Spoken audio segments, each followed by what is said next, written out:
الرحمن علم القرآن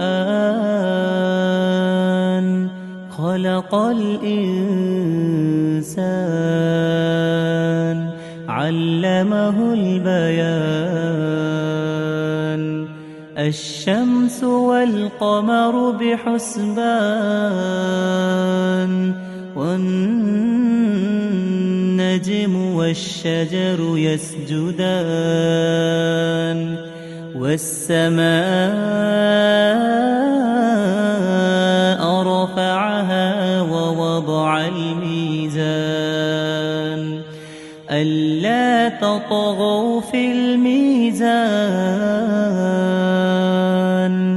وأقيموا الوزن بالقسط ولا تخسروا الميزان